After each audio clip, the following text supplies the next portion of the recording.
be on her absolute best behavior. Liars. Anyway, welcome to episode 69 of the Liz McMullen Show. 69? You said 69. I really did. I was thinking, like, you two are such a fresh couple that it's perfect. Speaking of, my guests this evening are Saxon Bennett and Layce Gardner. Hi, Liz. Hello. And the first question is, since we're going right to the question. Yeah. Because the reason why, because I want people. Right? Yeah, no foreplay. No, I want people to know up front what we're wearing. And a little lube or something. You guys already have lube. You're already sitting on each other's laps, please. Okay, so this is from Karen Kremlink, and she said, how do you say her last name? I love Karen. She is a sweetheart. I just made it up. I have no idea. Formally, at least in Oklahoma, that's how you say it. No, in Oklahoma you say it. Cormally. Karen Cormalink, we love you. So here's what she said. I want to know how Layce knew today was Do Not Wear Pants Day, and if she was wearing pants during the interview, which she wants to know if you're wearing pants, and if she just made up that day to get girls out of their pants. Oh, and how was birthday and birthday cake? And I am wearing a t-shirt with Wile E. Coyote on it, and it says Super Genius, and boxers. And boxers? How cute! Are you wearing any shoes? No. Any panties under the boxers? Why would I do that? I know, but you know what? I grew up in the 80s. I'm a lot older than you, Liz. We'll just put that right out there right now. But I grew up in the 80s, and when I went to college, I, honest to God, wore boxers as shorts. Ah. What, the hole in front? Yes, we sewed up the fly, and I wore panties underneath because boxers are basically kind of see-through. Why do they call it the fly? Why are boxers called boxers? Why? Yeah, boxing flies. Yeah. So anyway, that's why I asked, because I used to wear my sweatshirt ripped out of the neck like flash dance, and with boxers and leg warmers and toe socks. I didn't know why I was single. That is so sexy. Now, during the winter, I wear t-shirts and like plaid flannel PJ bottoms, and it's fucking hot today. So that's why I'm already dipping into my boxer supply for my walk around the house wear. Oh, I gotcha. Okay. Because it's still winter? No, it's summer. Spring. Oh, but she was wearing her pants. Are you guys still pantless? Are you nude? I know you're sitting on each other's laps. I am not wearing anything but red toenail polish and a little bit of rouge on my nipple. And I'm wearing paper plates duct taped in the important places. I like the way you two roll. And you probably think we're lying, but we're not. We got all dressed up for this. We are on camera, right? Audience, I'm so sorry to say that we do not have a live video feed. Which, Sarah wanted to know how I knew that today was Don't Wear Your Pants Day, and that's because I started it. And 5 years from now, when the whole world is on calendars, when it's finally printed on the calendars, I want everyone to remember that Layce Gardner started it. Mm-hmm. Okay? We could trademark it. We could. So Elaine Mulligan asked for both of you. I love Elaine, and she's sweet. Oh, she just rocks my world. She's so smart. She is one classy lady. I love her, and she has the most beautiful smile. She's just beautiful. And that gorgeous hair. Yes. I love her. I only met her once, and very briefly, and I didn't really know her at the time. But I'd like to see her again. I'd give her a big old hug. Well, I don't know if you're going to the conference, but she's going to be there this year. Where? GCLS. She's there every year, isn't she? I don't know. I think so. Yeah, I think they go. So they would like to know, Elaine would like to know, for both of you, would you ever consider wearing silk loungewear to a literary awards event? Never. No. Except that one time that we did wear it them to a literary event. You know, here's the thing with that though. So the one and only GCLS that we went to, we wear the silk pajamas and Converse shoes, and we're in the elevator, and Lacey has a moment of uncertainty, which is not good when we're on level 5, level 4, level 2, and then she's like, I don't know if we should have done this. Like, it's too late. It's too late now, girl. Too late now. You're going out in public in your pajamas.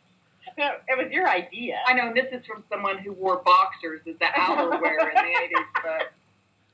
I missed the boxer part of the 80s thing. Yeah, you were too young. You were probably born in 1976. No, wait. I'm like... No, that's exactly it. I was born in 1976. I was born in 1976, and she lives right now in the Jersey Shore. What was that guy, Kristen the Great, that you... No, the Amazing Kreskin. Oh, the Amazing Oh, my Kreskin. God. Yeah, I had a run-in with the Amazing Kreskin when I was in college. She learned a lot. So, Saxon, you've been publishing lesbian fiction from way back. And Elaine wanted to know if you could share a Naiad or a Barbara Greer story. Well, the first time that Barbara Greer called me on my first book, and she was nice. She was just as excited as I was. And then she said, "Now send me what your next book or whatever." And I sent her the next book, and she called me and in less polite terms said, "What the fuck is this?" And I'm like, less polite than that. She wasn't into pleasantries. And Saxon, what the fuck is this? And I'm like, this is my second book. She's like, do you have another one? And I'm like, well, yeah. She's like, well, you know what we're going to do with this one? And I'm like, I don't know. And there's this big clunk. And I said, did you just throw that in the garbage can? And she said, yes. Now send me the other book. And so that was... Did that book ever get published, the second one? No. And I think I still have it somewhere. Hey, let's publish it. No! Let's publish my very first one, Ticonderoga Blues. You can't even say it. I can't do Ticonderoga. I can't say it. It's like the pencil. We were laughing about our first book. When I was like 19, I think I wrote my first play, and I called it Zany Blues. And it was very Jules Pfeiffer with these little, like, 10-minute scenes or 5-minute scenes even. But it was called Zany Blues, and then your first book was Ticonderoga Blues. It was meant to be. It was. I think that's Kismet right there. What's Kismet? That's where two people meet in love. What is it, Liz? Lord, I think what you're trying to say is it was meant to be. And that's when two people meet, and it's not by chance. It's fate that brings them together. Kind of like serendipity. Yeah, except it's got romance involved. I didn't know they were mutually exclusive. Huh? I didn't know they were mutually exclusive. Well, they are now. Okay, all right. I've decided you're right. In Oklahoma, they are. Oh, so Marguerite Quantain, I don't know. Marge wants to know if you're not from Oklahoma. Tiny. Oh, okay. Tiny. So I can call her Large Marge because she's large in personality. Yes. And talent. And brain. We didn't mean anything. Tiny little thing. And Marge is a whip. So if you aren't from Oklahoma, born and raised, how'd you end up there? Saxon. Because I'm born and raised here. I followed my vagina, and it led me here. That's called Kismet.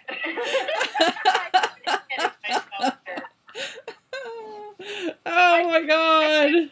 I met Lacey, and I wasn't really, I have always suffered wanderlust. I've lived a whole bunch of places. And Lacey, Emma was here, and Lacey's family is here, and I wasn't particularly tied to any one place. So it was pretty much a given that I would come here. Yeah, so that's how I ended up here. Which I like it. Actually, I like it very well. The romantic version is she came here to be with her one true love. Yeah, that's it. And then she ended up with you? Good one. That was a good one. You know, but But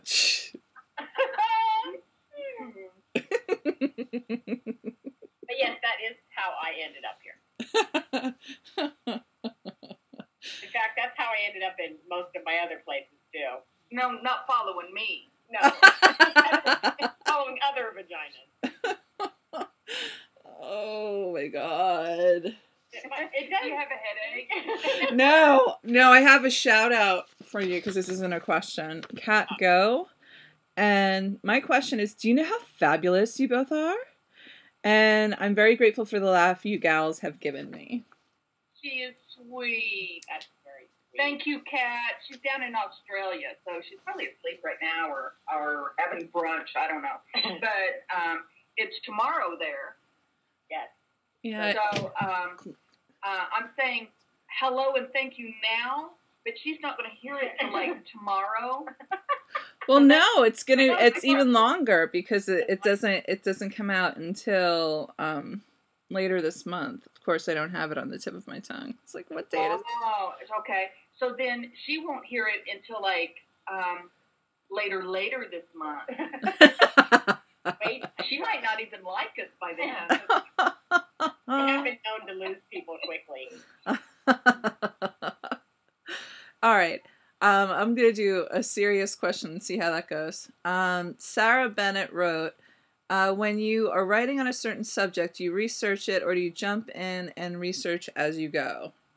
Isn't Sarah your cousin? Yeah. Sarah Bennett. She's my second cousin. She's your second cousin twice removed. Oh, what was the question? Lord. Do we research? What's that?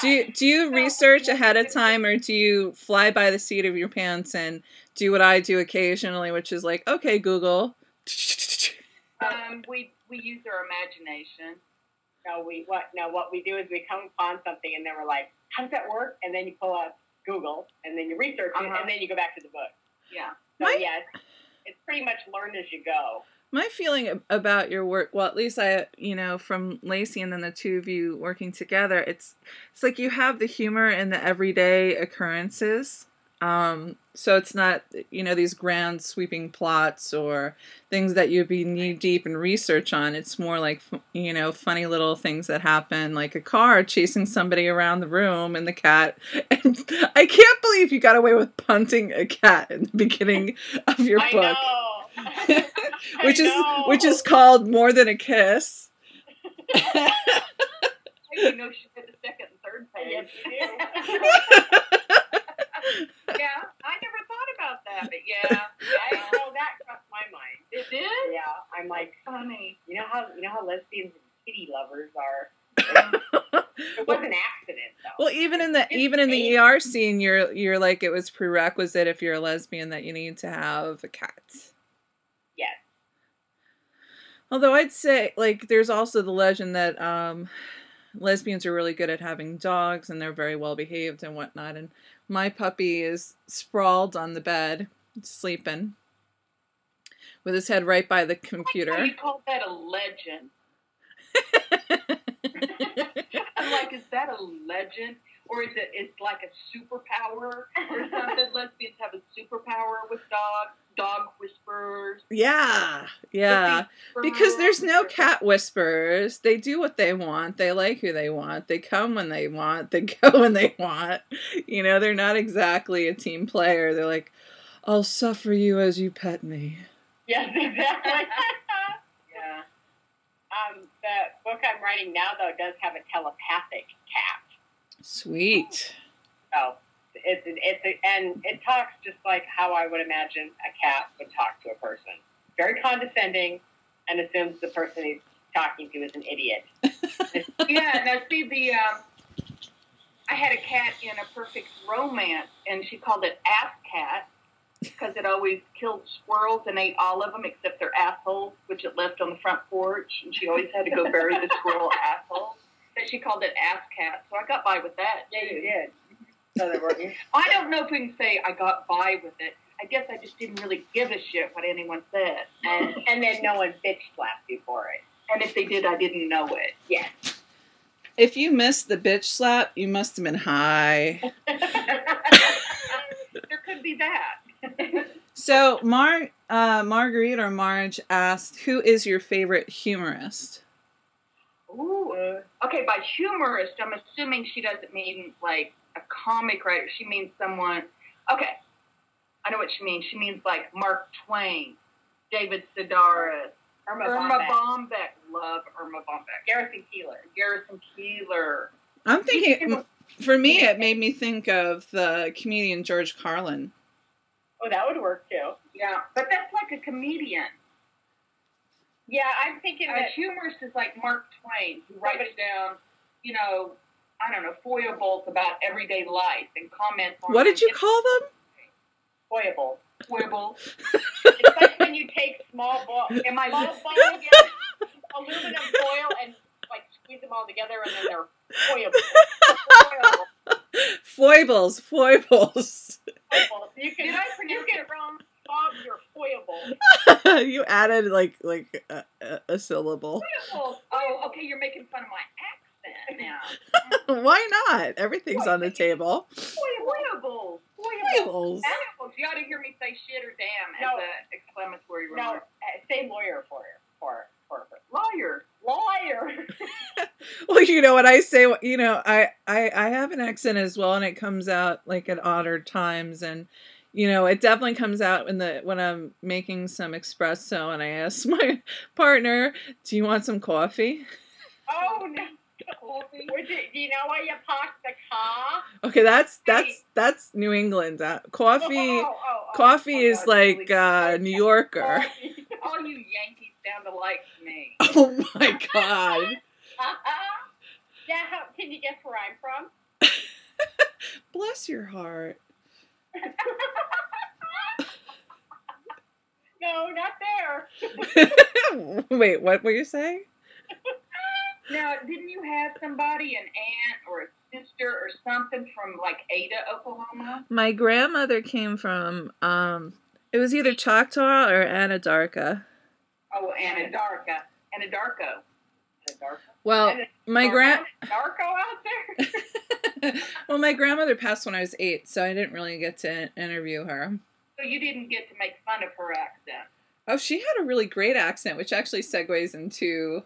something that I thought of when you're talking about your first play is when I was in grade school, I have it somewhere, and the first, I had one of my characters was Loretta Lynn, and like Kenny Rogers and some other country artists, and mostly it was because my grandmother always had one of those transistor radios up and playing country music.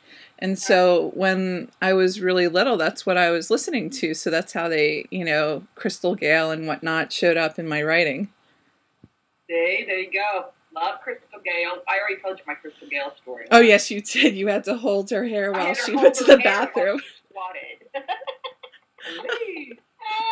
But you know what? I've got a story to tell. All right. I do lots of things just so I'll have a story to tell. Well, did you know that I had to help one of the band players, ZZ Top Button, put a tie on, and I had to lift up his beard. What? Oh, that's a good one, though. See? I got beard, you got hair. That's a good one. Okay, we're back. Yeah. What was the question again?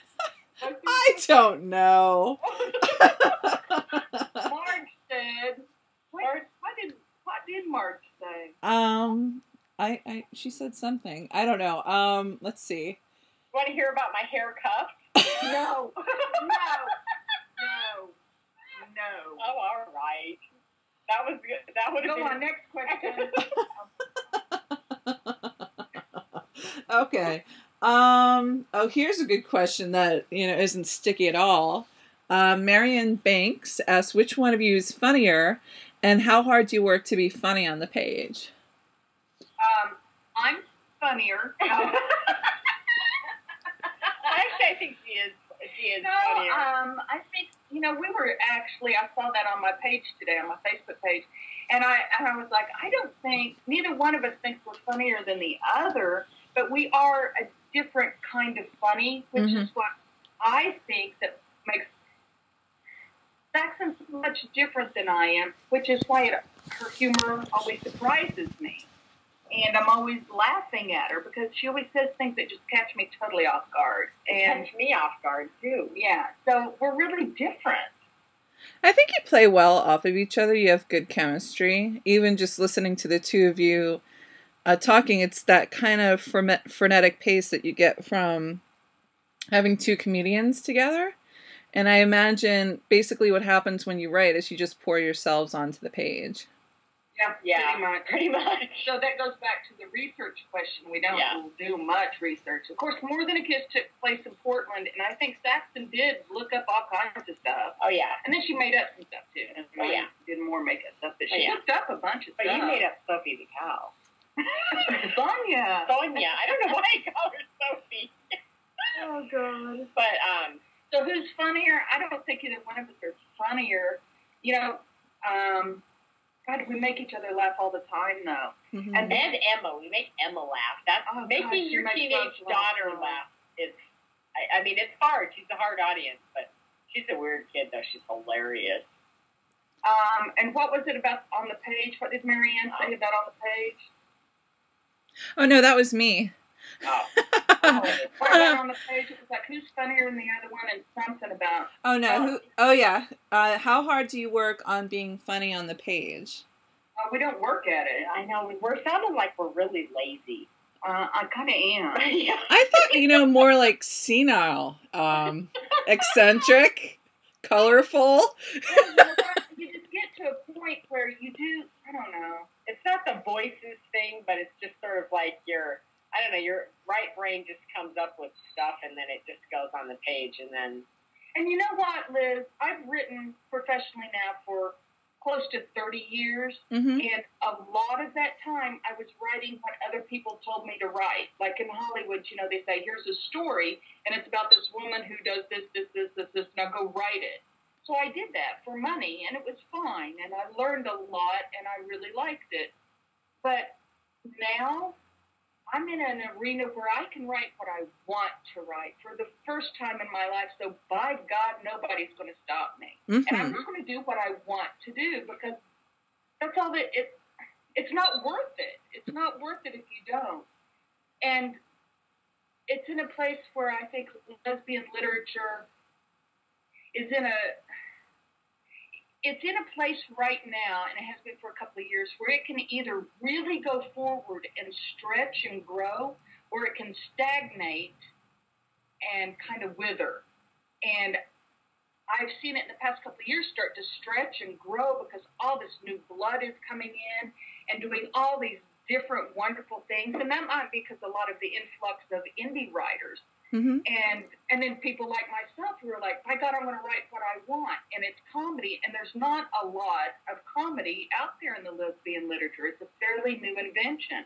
I mean, there is some, but there's not a lot. So, what was I saying? I didn't know what you were. It was about whether or not you guys work hard to get the funny on the page. No, because I'm doing what I want. Yeah. I think not always true with all authors, but a lot of the time somebody's writing voice is their personal voice. And I can see the chemistry between the two of you just now and how it would also work on the page because that's just who you are and it's how you think. I mean, Tats is, when I read Tats, I was like, this thing is crazy, or she was really high because all the different descriptions and situations and absurdity and binging on sweet food, and I was like, this shit's crazy, but yeah, but it worked. Yeah, it is definitely comedy. I like to read. I like to write what I want to read, and that's what I like to read. And I mean, it's when Saxon and I sat down and we said, what is our mission with our new publishing company and us writing together? What is our mission statement? And we have to have one, and we have to stick to it, and we have to brand ourselves. And so we said that our mission statement was making the world a happier place, one book at a time. Mm-hmm.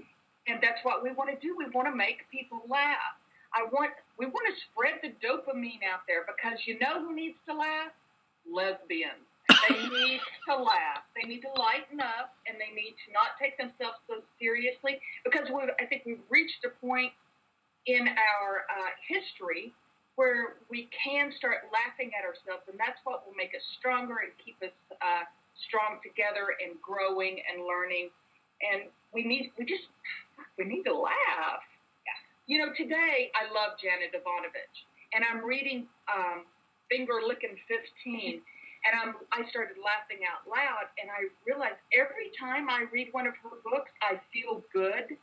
I can read it for 5 or 10 minutes, and I put the bookmark in and set it down, and I feel good. And I said, you know what, Saxon, I hope that we can do the same for some lesbians that Janet Ivanovich does for people. She makes them happy. And is there anything wrong with making people happy? Not at all. Not at all. And it's so organic with the two of you. It's not forced. It's not anybody who's trying to be funny. It's not going to be funny. Well, that's just it. That's why it's not something that, about working hard to put it on the page, because if it's worked, it's not good. You can tell. I mean, I can tell when something falls flat. Mm-hmm. And then Lacey has such an incredible sense of comic timing that, I mean, she was the one that, explained to me about, the beats and then, the punchline. And it's amazing how when you write something and it doesn't do that, you're like, hey, that just went bonk. Yeah. Lacey should run for office for the mayor of Happyville. Yeah. So, this is something that I'm curious about. It's another question from Elaine, and it's towards Lacey. Have you recorded any of your novels, and will you record all of them for us? I love the way you read. So that would be very awesome, and I could see you guys making a good amount of money if you do record the books that you're writing together. Wait a minute. Did I hear you say money? You know what? If there is anybody out there listening right now who knows how we can get this done and how we can make money doing it, and it doesn't even have to be a lot, but, just not losing money. Yeah. If there's anybody out there listening that knows how to get this done, then contact us. Well, doesn't Audible.com do that kind of stuff? I don't know. All right. We're brand new, and we just have our first book out, so, I haven't checked into all that type of stuff yet. I know that Audible.com, they have books on tape. I don't know how everything... I would rather... I mean, maybe so. There has to be something on Amazon as well for audiobooks. I know, because you're right. I mean, the scene that if she was going to read tonight or whatever, I mean, it's so hilarious because it's got this Russian character in it, and she can do all these different voices or whatever. I mean, it's just it's hilarious to listen to her read, and I'm like, oh my God. I mean, because I listen to audiobooks at work. So, I mean, I've listened to 400 audiobooks over the past 5 years. And I'm just like, she is a perfect reader. I mean, because she's got all the inflections to write, and she can do different character voices. And she's like, oh my God, most of the stuff that I have her read to me, because, you can actually tell a lot by reading out loud or whatever. And it's just, she's awesome. Well, I recorded her. I recorded Lacey last year around this time, and you were reading a short story that you had written, and it was the cleanest recording I have had at all with all of my bedtime stories. That you you were seamless, and there was no fumbling. It was just that I was so engaged by it. I felt like I was watching a film rather than listening to you read me a story. Well, that's so sweet. Thank you. My theater training came in. Well, that's what I mean. It really. Well, yeah, but you think a lot of audio narrators come from they all stage. Do. Yeah, that's where. And you know, the thing is that a bad there's. Hopefully, she's not listening, but no. Oh, well, it's just some authors when they read their works, I've listened to them, they can actually ruin their book. You know, because it's just... Yeah, I've heard some really bad mainstream authors do a disservice to their book. But you know who is good? Fanny Flagg. Oh, she's awesome. Yeah, I've always, and this has been since like I was a girl, I've always been a big fan of having people read to me. My poor parents, I just kept making them read more and more books to me when I was a girl. My father used to pull my leg and go, "Once upon a time, in a far-off planet, there was a kingdom, there was a princess. And she met a prince, and they lived happily ever after. The end." Good night. I was like, "Daddy!" Yeah, when somebody reads to me, I fall asleep. Now, here's the true story. My mother, she's very creative. She's also kind of half crazy in a good way. Don't say that. My mother's not listening to this. I love her so much. She's hysterical. Bless her heart. Bless her little heart. No, when I was a little girl, I had one book, just one little golden book. Now, my mom was young. We were kind of poor to begin with. I had one little golden book, and it was a Cinderella. And she would turn those pages, and she told a different story every time she read the book to me. And I thought she was reading it, like the words that she was pretending to. But she made up her own stories as she turned the pages. So I thought books told you a different story each time you read it. Oh, that's cool. That is very cool. That's a great idea. I was really disappointed when I went to school, and Dick and Jane always did the same thing in that book every time I turned the page. I was like, well, so I would started making up stuff. That could be the beginning of why I started making up stories. That's awesome. And I've always thought of myself more as a storyteller than a writer. Mm-hmm. Yeah. Saxon and I do that. We sit around, we think up our stories, and we'll go back and forth for like an hour, and we'll brainstorm, and we're so excited, and then we're like, we're done. And we don't even want to have to write it down, because the writing down part's kind of boring and tedious. We just want to make up the story. And I'm like, we have to write it. We would have been good primitive people. Those bastards. We would have been good primitive people. We'd have to wear less clothes, and there'd be no mortgage. You do it doggy style.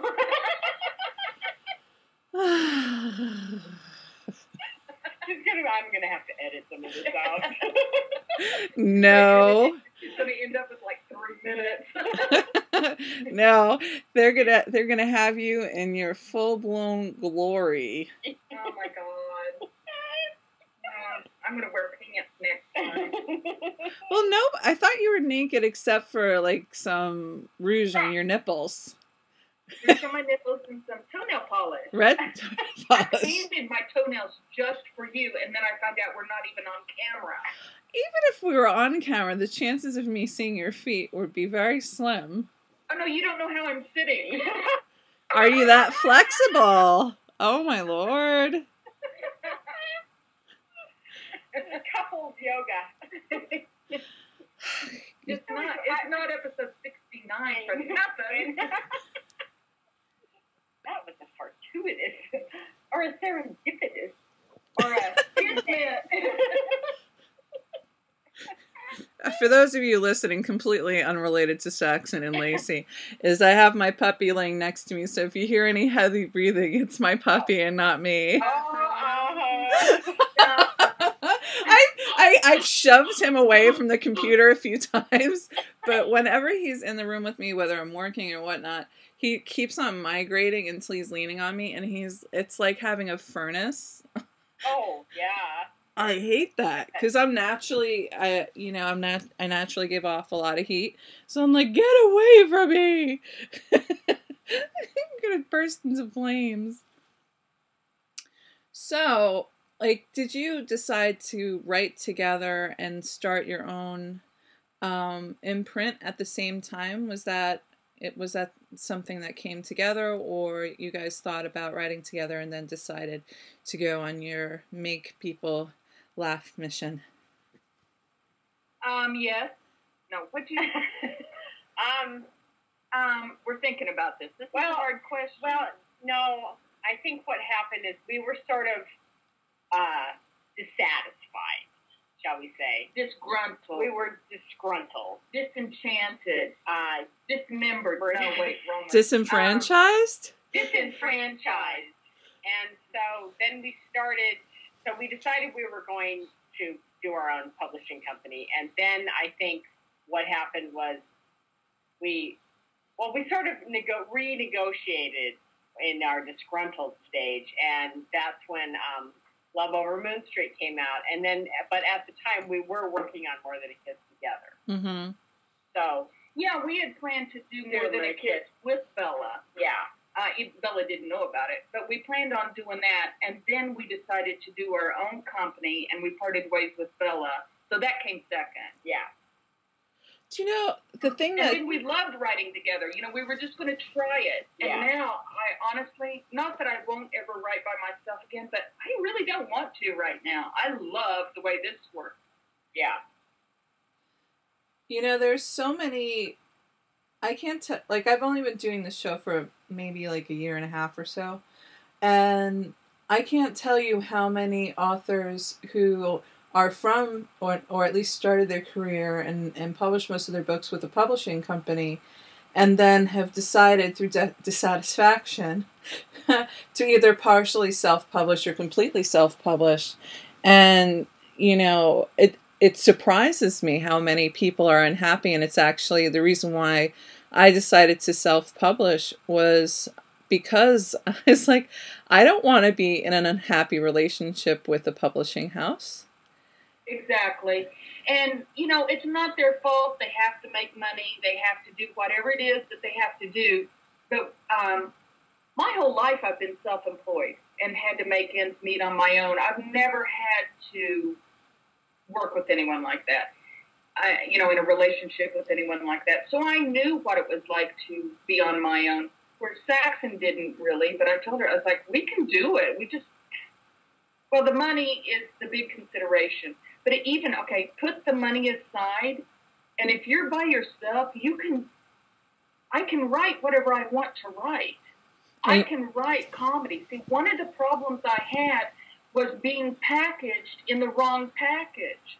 And that's why I don't think I was as successful as I should have been with Bella, because I wasn't packaged correctly. It's through no fault of their own. It's just how, they did everybody.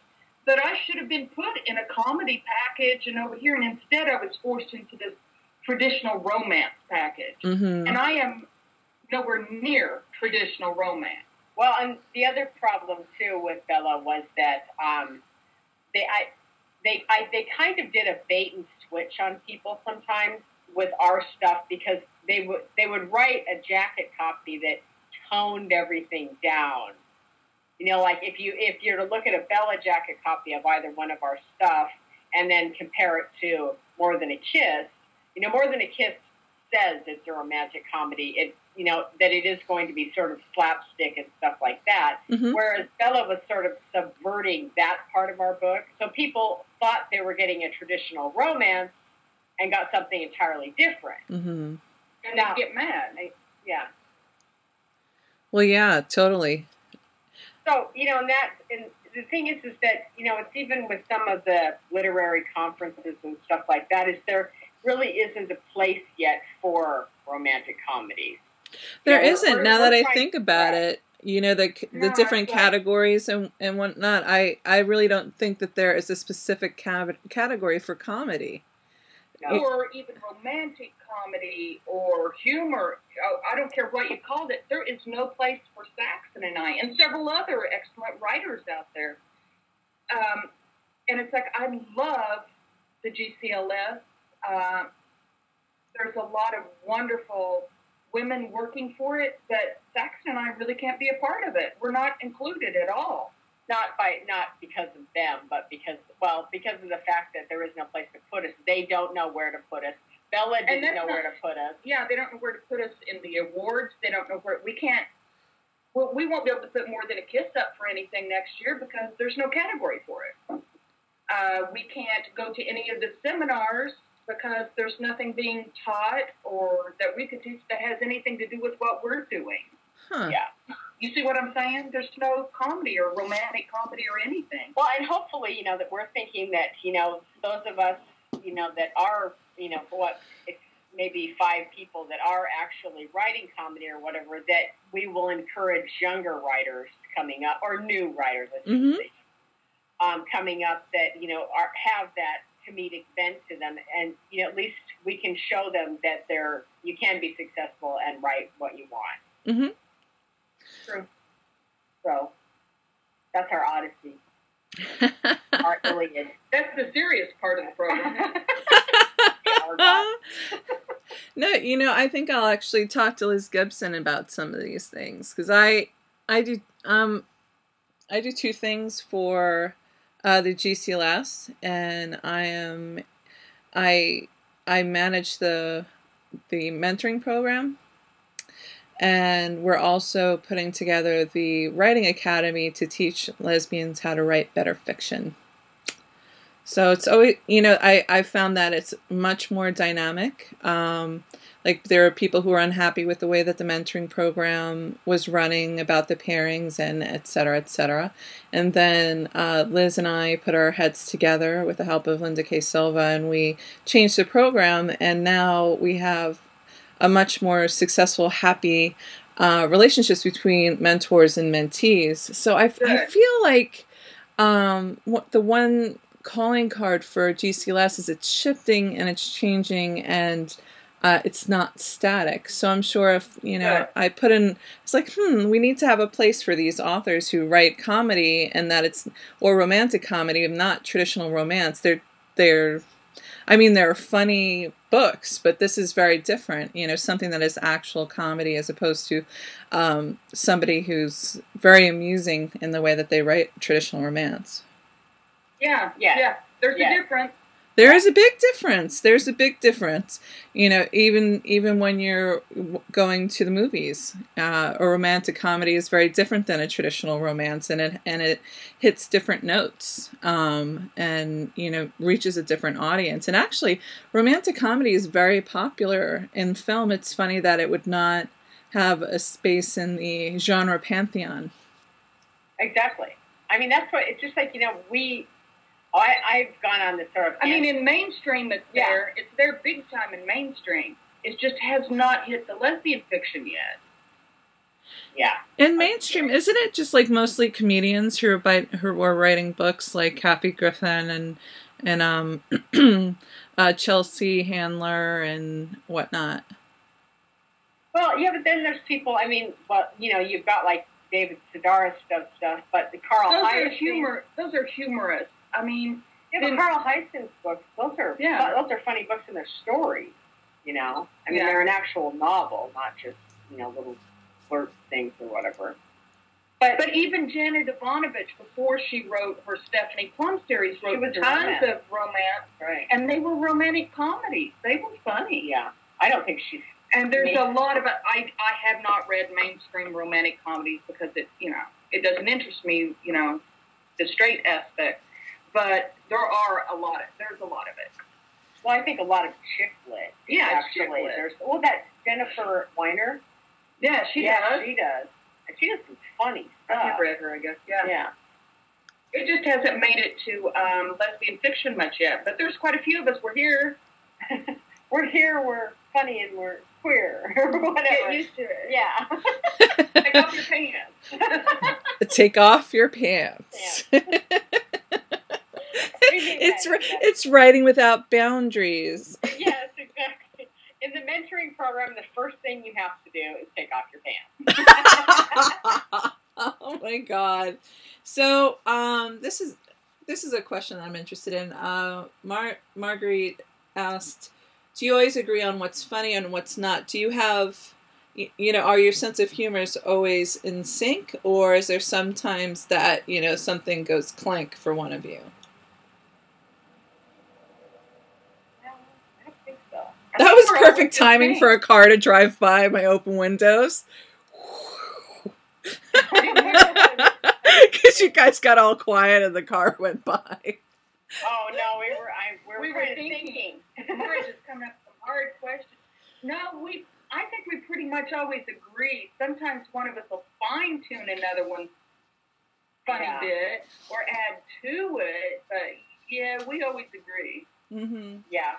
I think for the most part. Mm-hmm. I mean, sometimes, she did get a little uptight with me because of the animal situation. Yeah, you said, no more dogs. I did. The other day, I was like, because our second book that I'm working on right now, which I hope comes out in the fall, or it will come out in the fall, it's called Crazy Little Thing.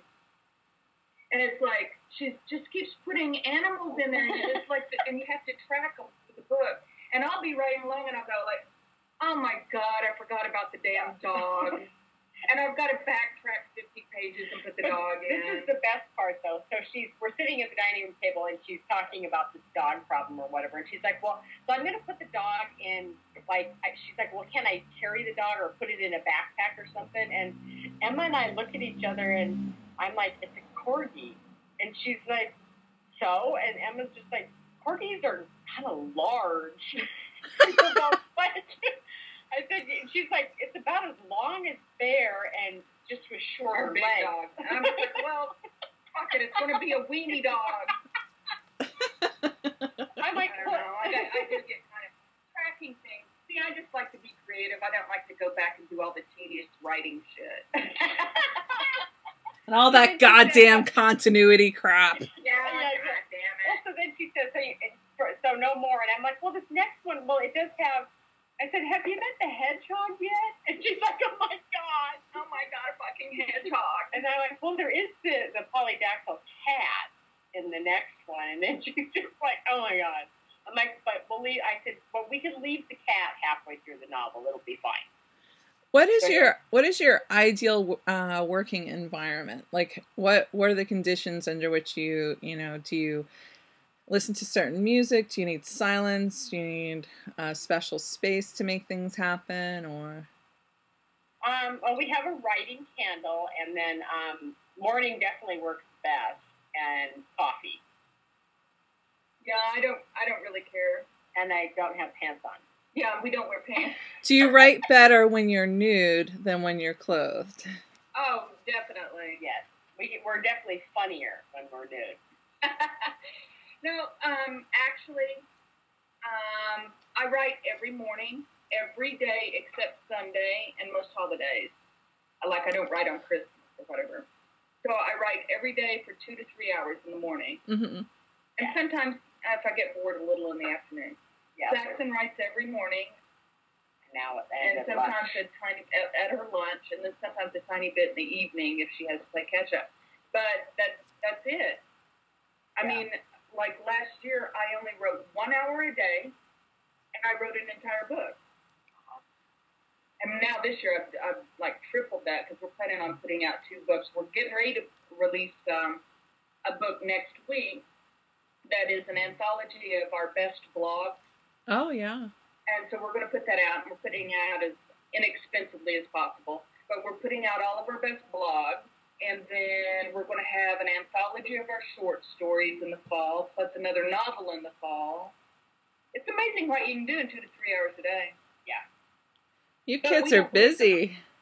Yeah, but when I sit down and write, I sit down and write. Yeah. You know? We don't believe in writer's block. We just write. Now, the next day, I might delete all that I wrote the day before. But, goddamn, we got that word count in. Yeah, I just write. Yeah. And worry about it later. No, and actually, I hurt my back, and I was off work for 39 days, and I wrote a book, the entire novel. No, I wrote half. I wrote 50,000 words. I read the quarter of it. So it's amazing what you could do in 2 to 3 hours. So, if I was to say to people who want to be writers, just turn off your TV. Mm-hmm. And close your web browser. Yeah. Yeah. Well, see, now that's kind of another thing that, you